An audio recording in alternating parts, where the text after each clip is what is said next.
Hello, this is Dread, and in today's video topic, we're going to be playing another Shaman build. This is going to be Fire Crit Earthquake Shaman. Now, the main concept of this build is built around dual wielding a pair of Hakar's Phoenixes. It turns out, if you just completely ignore the minion part of this axe, it is still ridiculously strong, as it not only gives you 60 flat, it also gives you 200% increased damage and 20% pen and 4% base crit and 4% movement speed. So these axes are really strong, especially when dual wield. And it turns out you can actually convert Earthquake into fire using that node. Now, the main reason why these things are really good with Earthquake specifically is Earthquake is notorious for having the most amount of more damage modifiers in the entire game. You can get a ridiculous amount of damage effectiveness out of Earthquake, and that is thanks to just all the more damage you could possibly get. So, having plus levels to Earthquake is very beneficial to us. So, getting those +4 to Primalist melee attacks is a ridiculous amount of damage on top of what these axes give us. Now, overall, that makes the build do a lot of damage for very little investment. The only thing that we have to do now, essentially, to make the build function is to one, cap our crit, and to two, get enough regen. And we get both of those with our gear, thankfully, with rings like this. And all of that combined means that the build functions pretty well. Now, I want to note this patch, this build got buffed, or just like in general, like shamans got buffed. Shamans are really good at stacking armor, right? They're like because they have that 200 flat armor at the top of the tree. You get all the free armor scaling from the totem stuff. So essentially, you get a very large amount of flat armor. Now, this was not very good last patch because of the fact of damage over time existing. But thanks to the new research affix that exists, and on top of that, with an Oracle amulet, you can kind of tank dot damage and not have too much of an issue thanks to just Shaman existing, meaning that you're no longer as squishy as you were last patch, which is absolutely amazing because it allows us to just scale defenses normally like you're supposed to, which is great. Now, as you see in the, footage, I'm not too heavily invested into the character. This has a lot of room for growth because you can get LP Cars Phoenixes. It's a level 60 item, so getting one LP ones with like crit multi would be great. I'm only at like 60% crit chance, which would be amazing if you get to 100%. I only have +1 earthquake on my helmet. I don't really have too much investment in this character. You could upgrade to use a Doom Ring for 12% more damage. There's a lot of different things that you could do to push this build even further than I currently am. It's just right now, I have a lot of different builds to work on, so of course I have to cut it short like always. Another one neat thing that we have for being a shaman is two things. The first thing's off, we're using the totem on hit totem on hit idle, the thorn totem on hit, so we can proc 5 thorn totems down. This combined with the singular projectile node and the armor shred node means that we easily get up to 40 to 50 stacks of armor shred on the target.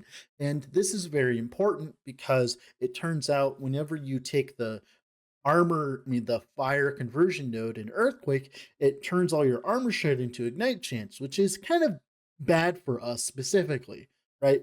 Which means that we need a different way of armor shredding, which thankfully the totems work really well for. And we get to benefit from this because of all the resistance we get from the totems and the damage. We get 32% increased melee damage per totem active, so we're getting 150% increased total melee damage on top of everything else that we're getting from the weapons, meaning that we don't have to spend a single lick of gear scaling percent damage, which is wonderful, right? Another thing that is really strong about the totems is you get to run disgusting items like this pair of Solarion steps. Normally, I couldn't get away with running a pair like this, but thankfully, thanks to all the resistances you get for free from Shaman, means that you don't really have to focus too much on resistances on your gear, like elemental resistances. Now, of course, there is Storm Totem on my bar, so you can place it down to get your capped elemental res. You do need to keep that in mind that if you don't have a totem down, you are severely weak against elemental damage with this current setup, with the current gear that I have. So you definitely need to be putting down that storm totem down, which is fine. Now, with all that being said, if you haven't already, I'd heavily suggest leaving a like on the video and subscribing to the channel, as that's the best way of supporting me currently, so I can keep making videos like this one. Now, let's go in game and talk about the character more in depth, shall we?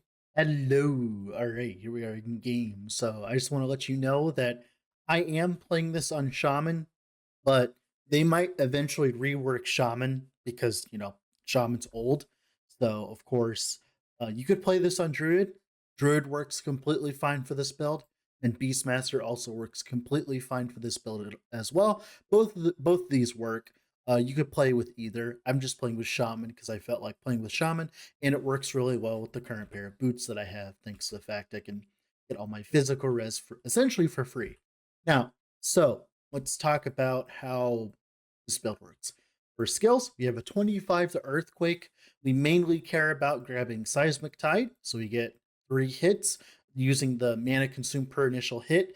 That gives us a large amount of mana efficiency, meaning that we spend less mana per Earthquake and we spend less actions actually using Earthquake and more damage overall, because we do need to use Swipe in between to gain all of Swipe's buffs. Also, as well, we need to grab the node Cataclysm so we can convert all of the base damage to fire. So that means it is a fire melee attack, so that we get the base damage on the weapons turned into fire melee damage, and it also turns the flat from this node and also turns the flat from this node as well into flat fire, which all benefit from the penetration that we have on our Hakar's Phoenixes, which is great. Of course, we grab Seismic Smash so that we can use the Aftershock nodes for large amounts of multiplicative damage. Then, of course, Shatter Crate for even more. We also grab Concussion for even more initial hit damage. So, overall, we grab a very large amount of more damage with this build. Maelstrom, it's a utility setup. It has 2 purposes. One, to give us Frenzy Haste, and also to give us a little bit of healing, because this is the kind of build that doesn't attack that often. So, we need small little hits or small little things to keep us topped off when we're moving through packs and stuff like that. So Maelstrom does a really good job at this and also gives us a lot of movement speed for free. Swipe here, stereotypical utility setup. We mainly want the crit multi while dual wielding. This is like a lot of free crit multi, a lot of free more damage, and a lot of free flat damage as well. Swipe is the perfect utility for this, and it also gives us a lot of mana back. So this, in combination with our mana regen, keeps us topped off. I did grab a bunch of leech here so that our swipe can keep us topped off as well when we're hitting like random shitty enemies. Now we have Warcry here. Warcry, we care about the Berserk for the flat damage and the attack speed. We care about the pull to bring enemies within our AoE. We really need the crit and of course the cooldown. For Thorn Totem, this is actually very specific, and you need to have your Thorn Totem tree like this, mainly Grove Mine, so when we proc it from our Thorn Totem on hit idle, we can summon the Thorn Totems. Titan's Bane for the cast speed, so that the totems can hit the same target very easily and very quickly, and that's so that we can stack Shred stacks with Shred Armor, so that we can get a very large amount of Shred Armor. We actually get all of our Armor Shred from our Totem, which I can show you here real quick. Rocket here. Here you go. I get all of my armor shred from my totems, which is very, very, very, very effective, especially for a build that doesn't hit that much like my build, which is wonderful. Now, of course, let's talk about passives here. The most important passives, of course, is the normal stuff like Berserker for the less damage taken. Grab all the HP you possibly can. You need to grab the dual wield node. Druid, we just mainly want the health and the mana. Eventually, we can move up into Thicket of Thorns, but it'll require more passive points. Beastmaster, the usual shenaniganry, aspect of the boar, plus the aspect of the boar on hit, all that juicy damage reduction, some extra HP on the way. And of course, Shaman here, we mainly care about the armor with an active totem and mana regen. With this node, we are at 26 mana regen, which makes it very nice. Feels really good to play with that much mana regen. So having all that extra mana regen is great. The HP here and the chill on hit. We need the chill on hit specifically for this node. You mainly need chill on hit for this node, which is great, of course. Then we need the cast speed with an active totem, which is all the time, which is great. Makes us feel better when we're mapping. I'm grabbing attunement for the flat mana. We mainly care about flat mana so that we have more of a battery to use so, but you can actually spend these points into the flat cold and the flat fire and flat lightning, but I felt like Gazelle Earth and Supremacy was more worth my time. You could also actually grab Shamanic Infusion, but that doesn't actually apply to your fire damage, so it's like whatever. So mainly Earth and Supremacy is probably the best in slot in this early on here. Then of course, or you could grab more cold res with Hailbringer. Like you have a lot of different options. Of course, Protective Circle. As you can tell, I have no res, but when I have my totems up, which is all the time, I have res. Look at that! Isn't that wonderful? Great, makes up for the downside of Sorion step, of course. And like I said, most of your time you need to make sure that your totems are up. So make sure you have that. Eventually, 5 points into Dervish would be great.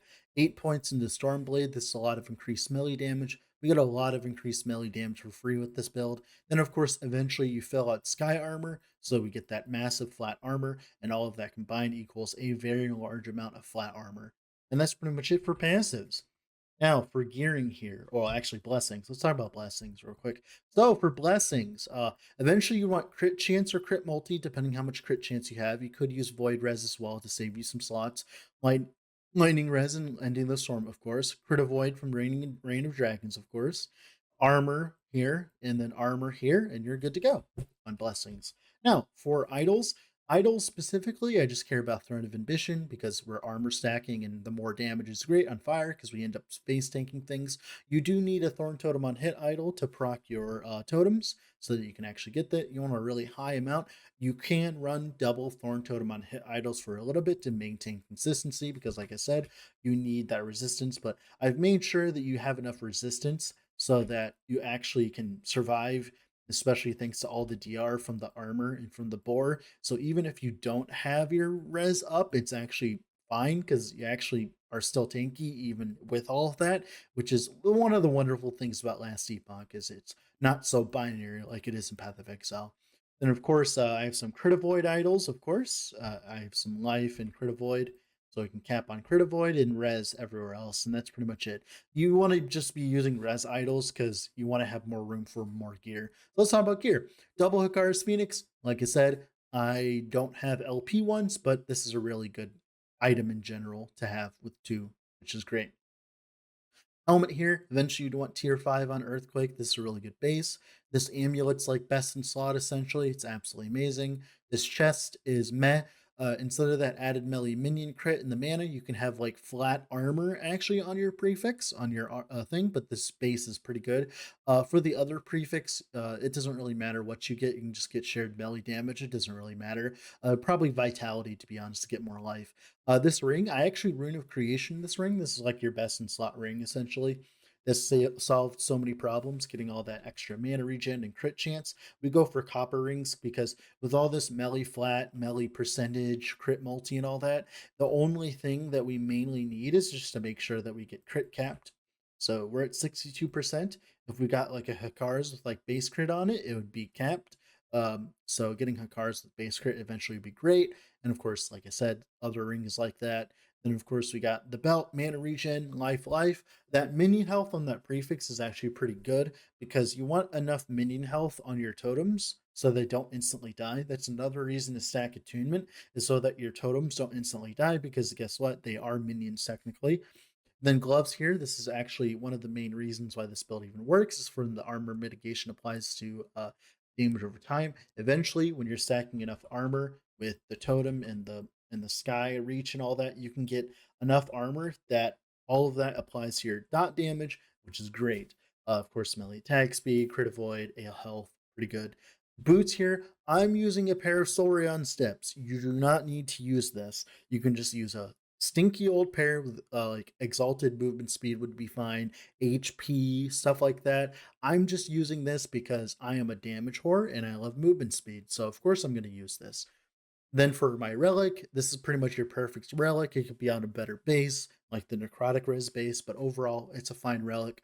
The mana regen, of course, is great. The crit chance is great. Eventually, when you get better Hakars, you could actually start stacking crit multi, which would be great.